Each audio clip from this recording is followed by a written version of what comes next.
Jacobo Grinberg Silverbaum, El cerebro consciente.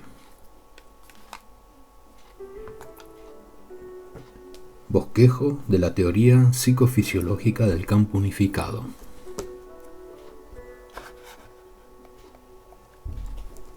Prólogo. El descubrimiento reciente acerca de la relación entre la actividad cerebral y la fuerza gravitacional, ver Grinberg Silverbaum Tabachnik en 1979, y la demostración experimental de la existencia de una comunicación directa entre los seres humanos correlativa con un incremento de la coherencia cerebral, ver en Grinberg Silverbaum, Sidlow y Quelly en 1979, forman parte del cuerpo de evidencias experimentales que 3 años después de haber concluido el manuscrito del cerebro consciente, apoyan lo que comenzó siendo puramente hipotético, esto es, la existencia del campo neuronal y la conceptualización del mismo como campo unificado. El deseo de comprender la creación de la experiencia ha guiado a esta y a las obras que la anteceden. Aquí, como en Fundamentos de la Experiencia, Psicología de la Conciencia número 1, postulo que la experiencia es la interacción del campo neuronal con la estructura energética del espacio.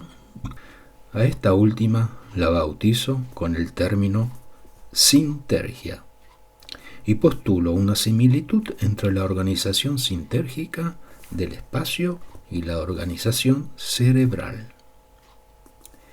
El campo neuronal afecta y altera la organización sintérgica y en cierto nivel de funcionamiento es con ella, de tal forma que el producto de la actividad cerebral se confunde con el resto de la creación.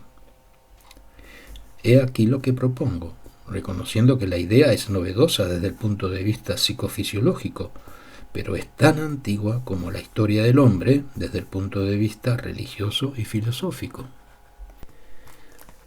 El concepto de campo neuronal y de su expansión e interacción con el espacio es la contraparte paradigmática científica de la conciencia de unidad. Quien se siente unido al todo en sus múltiples manifestaciones, sabe que su cuerpo las contiene en tal forma que en su percepción del mundo no existe lo interno y lo externo como dos reinos independientes, pero interconectados, ni tampoco el observador y lo observado como dos realidades separadas y dicotomizadas. Más bien, una es la realidad y ésta no admite separaciones. El cuerpo orgánico es un modelo del cuerpo universal y por lo tanto en su funcionamiento está la clave para comprender el resto. Una célula está inmersa dentro de una matriz energética que la nutre y de la que forma parte indisoluble. Nada es azar para una célula vista desde la perspectiva de la integridad corporal y de su cúspide, la conciencia. De la misma forma acontece con esta última, la que, vislumbrada desde la perspectiva del cuerpo universal, se constituye en célula indisolublemente ligada a otras conciencias, formando un todo colosalmente organizado, y sin embargo, desde la perspectiva de la célula individual o de la conciencia corporeizada, el mundo se presenta como externo, caótico y desligado en su fundamento, de una unidad orgánica rara vez expedida más allá de la frontera membranosa de la cobertura de la pared celular o de la piel humana. No es ausencia de verdadera unidad, sino solamente error de perspectiva que se corrige cabalmente cuando aparecen las primeras señales indicativas de una ausencia de azar. Por ello es tan importante comprender a la matriz de todo como órgano del propio cuerpo y sentir a la conciencia y a la experiencia como una manifestación de la totalidad en un presente infinito y atemporal. La conciencia, como la percepción, se fundamenta y sostiene en la existencia de patrones. Sin embargo, no por el conocimiento mismo de los patrones ni por el acceso a todas las leyes de interacción, aunque poderosamente significativo e interesante, se cursa la vida, sino más bien para apoyarse en este conocimiento con el fin de trascenderlo y lograr así la pérdida de la ilusión de separación.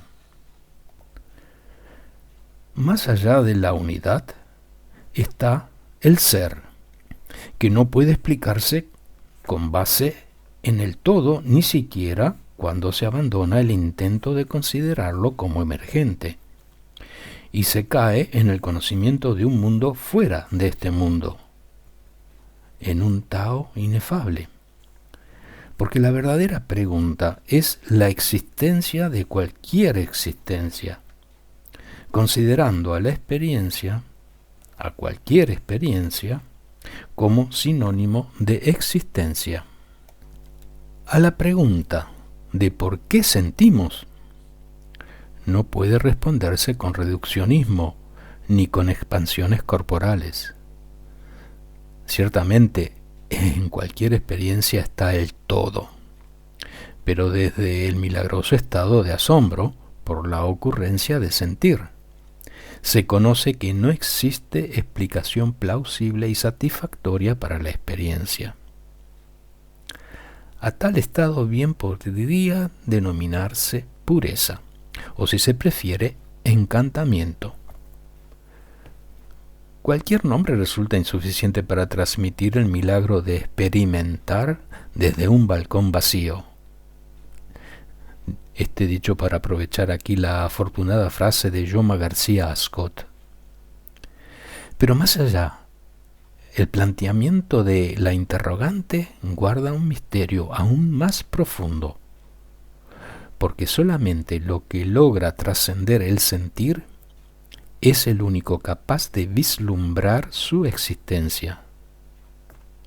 Así, la pregunta acerca del origen de experimentar siempre se traslada hacia la interrogante acerca de la identidad de quien plantea la existencia de la manifestación, es decir, hacia el observador.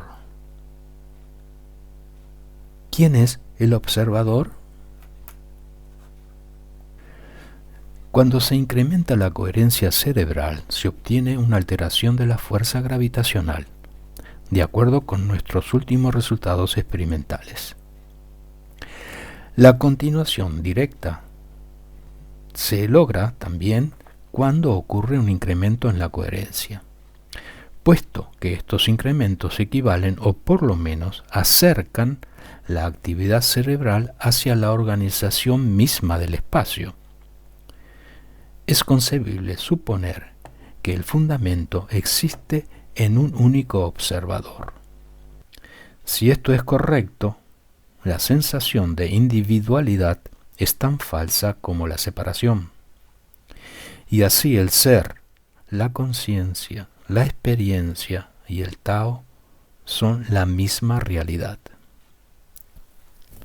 Reconozco la dificultad que tiene conciliar esta visión del mundo de la realidad con las sensaciones de individualidad y separación, sobre todo cuando la visión perceptual del mundo contiene, como elementos siempre presentes, la existencia de objetos externos a nuestros cuerpos y seres trasladándose en un espacio que parece no pertenecernos como parte de nuestra envoltura corpórea. Ningún análisis teórico es capaz de alterar nuestra fenomenología perceptual, aun cuando a través del mismo análisis podemos concluir que nuestros perceptos son un nivel de resultante final de un proceso que en sí mismo es diferente del de su resultante. En otras palabras, transformamos una matriz energética indiferenciada en actividad neuronal y después volvemos a transformar a esta en experiencia, de tal forma que esta última no constituye, en su aspecto relativo, la esencia de la realidad, sino más bien una de sus posibles transformaciones. De esta forma, la visión de objetos externos en realidad, la percepción de patrones neuronales que en sí mismos no difieren dimensionalmente del mismo espacio que experimentamos como ajeno a la propia identidad. Así pues, la realidad que consideramos como esencial es ilusoria, fuera del nivel de resultante final necesario para crearla.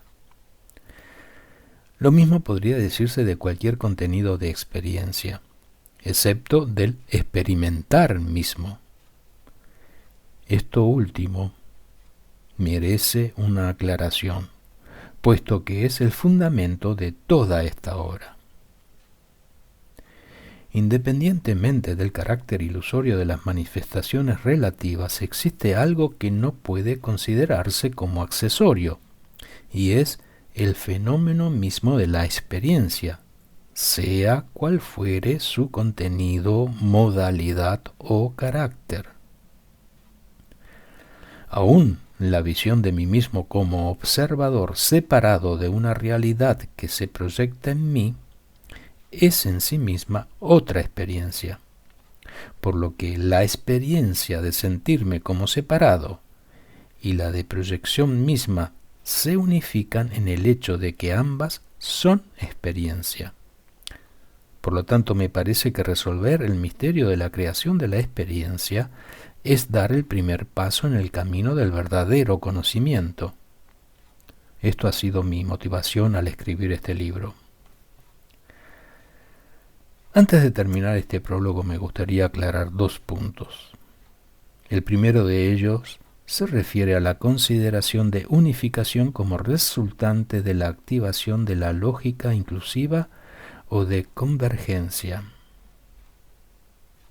En realidad, la puesta en marcha de circuitos convergentes no es ni la única ni la principal operación que lleva a la unificación. Más poderosa que ella es la unificación resultante de cambios dimensionales. Un buen ejemplo en este sentido es el campo neuronal. En su dimensión se unifica la dispersa activación neuronal al incorporarse, toda ella, a una nueva dimensión que la contiene. Algo similar acontece en la formación de los compuestos químicos resultantes de la combinación de elementos que son contenidos y unificados en la nueva dimensión química. El agua unifica los dispersos átomos de hidrógeno y oxígeno en una nueva unidad dimensionalmente diferente de los elementos que la forman. La segunda aclaración es para justificar la inclusión del trabajo experimental presentado en el primer apéndice de esta obra. En realidad, la presentación se debe en parte a la importancia de los resultados y a la elegancia de la metodología utilizada, pero sobre todo a que el trabajo inmunológico es un buen ejemplo de interacción entre 2 campos, el antigénico y el de anticuerpos. Por ello podría utilizarse como modelo simplificado de la interacción del campo neuronal en el campo sintérgico. Reconozco que el libro contiene muchas fallas y simplificaciones que espero sean perdonadas por el lector. Confieso que la introducción de la razón y el pensamiento en un campo tan nuevo y desconocido es toda una aventura. por lo que las conclusiones a las que he podido llegar todavía dejan mucho que desear. Sin embargo, ha sido fascinante escribirlo, y por lo menos espero que el lector se divierta tanto como yo lo hice al redactarlo. Jacobo Grinberg Silverbaum, Nepopualco, 26 de mayo de 1979.